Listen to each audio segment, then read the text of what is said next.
அலைஹி வஸல்லம் அவர்களிடம் யூதர்கள் வந்து கேட்டார்கள், ரூஹ் என்று சொன்னால் என்ன? ரூஹ் என்னுடைய உடம்பில் இருக்கிறதே ரூஹ், உங்களுடைய உடம்பில் இருக்கிறது ரூஹ். ரூஹ் இருக்கும் வரைக்கும் தான் நான் ஜாஹிர் அலீம், ரூஹ் இருக்கும் வரைக்கும் தான் பள்ளி தலைவர், ரூஹ் இருக்கும் வரைக்கும் தான் ஹாஜியார், ரூஹ் இருக்கும் வரைக்கும் தான் இமாம். ரூஹ் போய்விட்டால் மையத்.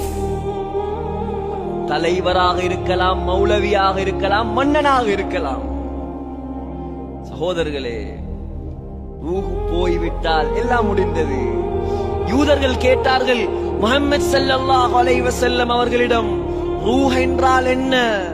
அல்லாஹ் சொன்னான் பதில், குலிர் ரூஹு மின் அம்ரி ரப்பி.